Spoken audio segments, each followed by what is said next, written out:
Bom, agora são 7 horas e 18 minutos. Vou abrir a câmera e mostrar que a gente está recebendo aqui o prefeito de Porto Alegre, Sebastião Melo, para falar sobre esse assunto e outros tantos assuntos aí que a gente tem para tratar com o senhor. Vamos começar, prefeito, para falar desse período de inverno que todo ano a prefeitura se volta, né, para assistência social, para ver como atende essa população de rua. E parece que o censo ainda está sendo feito para saber a quantidade de pessoas vivendo nessa situação. Mas o que está sendo preparado e o que já tem especificamente para esse ano com relação ao inverno, prefeito? Boa noite, muito obrigado pela presença aqui no Rio Grande Record. Léo, primeiro uma alegria estar contigo aqui e poder ter essa conversa franca com os nossos munícipes. A cada ano a prefeitura ela tem a sua campanha de reforço, né, da Operação Inverno. E ela tem dois pilares, é a questão da saúde pública, que nós temos que reforçar muito, né? E o primeiro reforço é convidar aqueles que ainda não vacinaram que procurem os postos de saúde, porque a vacina salva a si própria e salva o entorno, né? E diminui as emergências. Então, nós temos um entorno da saúde aqui da Grande Porto Alegre problemático, que é quando o cidadão não encontra um atendimento adequado aqui no entorno desses 4 milhões, ele vem para Porto Alegre. Então, é uma rede sempre muito intensa aqui de procura. Quanto aos moradores de situação de rua, eu sempre que me pergunto assim, prefeito, me dá 3 desafios de um gestor local hoje. Eu colocaria entre esses desafios moradores de situação de rua. Eles já eram bastantes, aumentaram depois da pandemia e aumentaram muito mais depois das enchentes. Então, nós temos uma rede que funciona. Mas tem o censo já, prefeito, ainda não está sendo feito, né? Nós temos um censo antigo, mas posso te dizer que, pelas conversas preliminares, esse censo vai apontar de 5 mil, 6 mil moradores de situação de rua em Porto Alegre. 5 a 6 mil. Mas assim, então, você tem uma rede parcerizada de albergues, de abrigos, de centro pop, casas de passagem, e nós adotamos um outro critério, Léo, que foi o seguinte, foi conceder vouchers de R$700, chamado aluguel social, mas eles têm que comprovar no final de cada mês de que eles usaram aquele dinheiro para essa finalidade. Nós chegamos no pico quase 600, hoje nós estamos com quase 400, mas tem mais disponível na medida em que o cidadão aceite essa modelagem. Sim. Esta é uma modelagem que ele tem uma certa individualidade e procurar onde ele quer ficar. Claro. Bom, e agora, na Operação Inverno, nós abrimos um albergue especial, reforçamos várias vagas e abrimos um especial que começou a funcionar, já está funcionando e vai funcionar a semana toda, e as nossas equipes abordam, né, nas nossas Kombi, nas nossas lotações. E mostramos aí semana passada. E eles, eu quero aqui fazer um apelo a cada cidadão que aceite, porque vai ter uma comida quente, vai ter um cobertor, vai ter pessoas que vão cuidar, mas nesse abrigo que nós preparamos também, essas pessoas vão chegar nos veículos, vão sair nos veículos, porque isso também, às vezes, no entorno da vizinhança, sempre causa muitos conflitos e a gente quer um acolhimento verdadeiro. E também, Léo, acho que a nossa população que está nos ouvindo aqui, eu quero apelar pelas doações. As doações têm que ser com carinho e de qualidade. Descarte não, doação sim. Ou seja, roupa nova, limpa, bem cuidada, calçados bons, cobertores bons, quer dizer. Então, essa é a doação que nós pedimos para a população. Aqui na recepção da Record a gente está fazendo a nossa campanha aqui também, estamos enchendo a nossa caixa lá com agasalhos, é importante que todo mundo também faça isso. Agora, prefeito, vamos falar de algumas ações pontuais aí das obras de prevenção à enchente. Correto. Sabemos que é uma responsabilidade compartilhada aí com o governo federal, com o governo do estado. A gente já trouxe aqui meteorologista, Defesa Civil, o governador Eduardo Leite, importante ouvir o senhor também.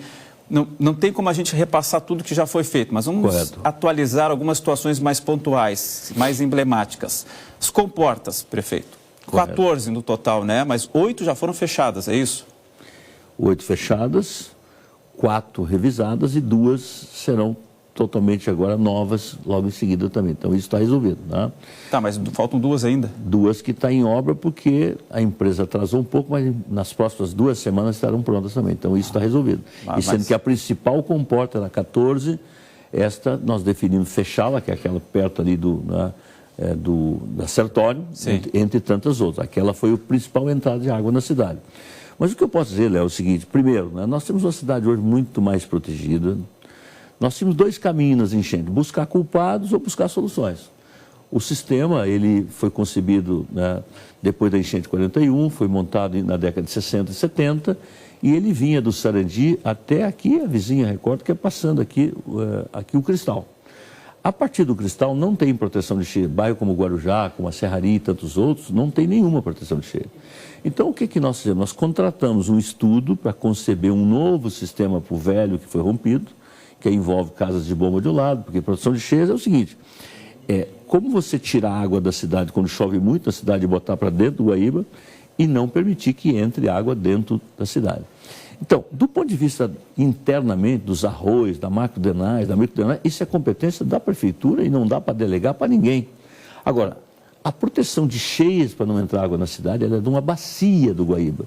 O Guaíba é formado por 4 rios, por 200 que desaguam nele de arroio pequeno, grande, médio, e o principal rio, que é o Jacuí, ele nasce lá em Passo Fundo e chega aqui. Então, estas são obras do governo federal, delegada muitas delas para o governo do estado, e nós estamos parcerizados em tudo isso, porque eu não sou aquele prefeito que fica reclamando, eu quero resolver. Sim, o exemplo da Zona Norte lá, do aeroporto, que era do governo federal, o governo delegou para o governo do estado e a prefeitura entrou junto, né?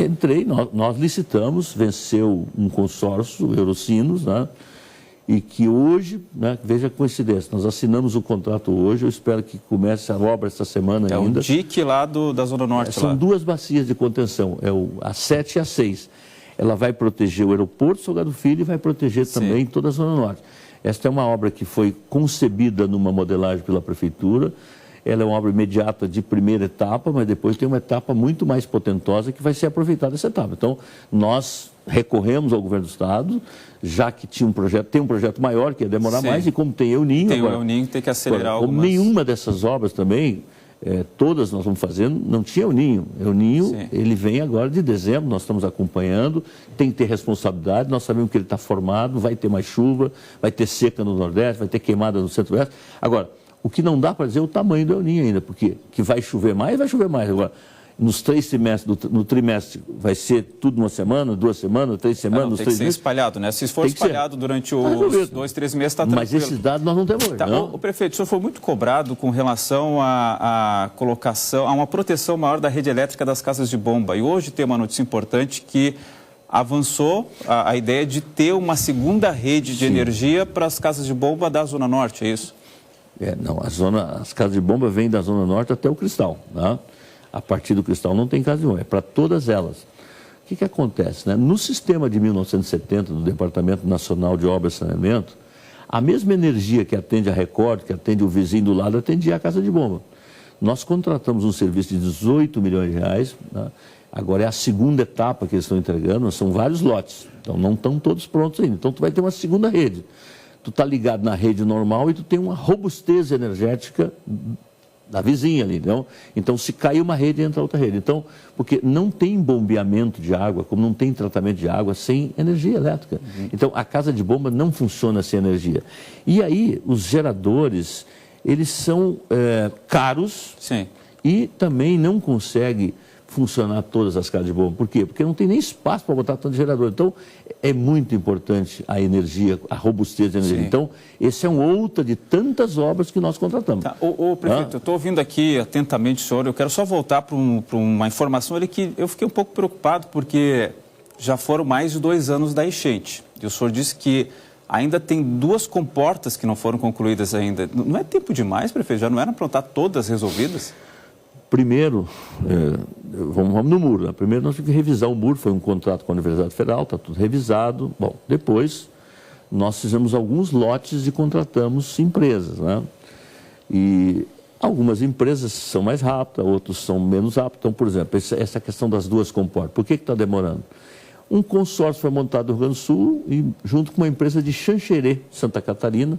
Eu, inclusive, paguei passagem para os técnicos lá. No meio do caminho, a empresa disse, olha, eu não vou fazer, eu peguei um serviço no Brasil. Nossa. E rompeu. Bom, aí tivemos que constituir uma nova empresa.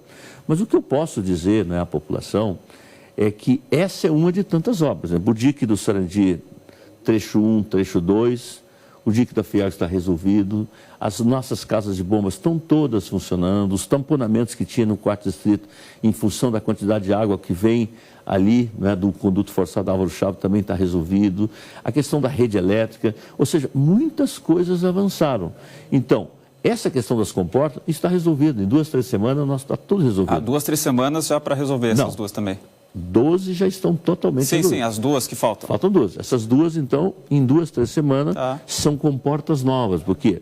Porque aquelas que podemos fechar, nós fechamos, cada mobilidade. Mas tu não pode deixar de ter acesso ao porto. Então, essas duas é para passar o caminhão do adubo, é a questão Então, tu não pode, essas comportas, eu não posso isolar o porto. Sim, então, ela tem que estar funcionando e ser funcional também na hora que precisar. Mas né? Então, a cidade está muito mais protegida, né? Bom.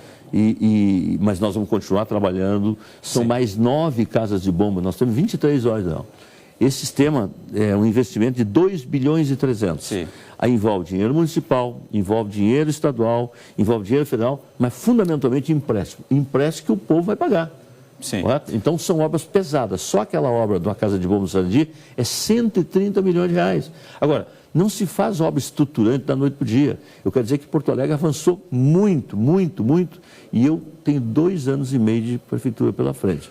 E algumas coisas eu delego, outras não. Certo. Essa eu não estou delegando, eu estou cuidando pessoalmente. Então, prefeito, não tratei 10% do que eu queria tratar com o senhor, mas esgotou nosso tempo. Me convoca de novo. Mas o senhor já está pré-convidado já para a gente ir atualizando esse tanto de obra que tem que fazer aí pela frente, especialmente com esse El Niño que está assustando, mas como o prefeito falou, a gente não sabe ainda se é tanto de chuva assim em pouco tempo. Vamos torcer para que seja um período espaçado aí para a gente não ter nenhum motivo aí para se preocupar com relação a cheias e alagamentos. Valeu, prefeito. Obrigado. Boa noite. Volte sempre. Valeu. Parabéns aí, tá? Valeu. Obrigado. Agora, 7h.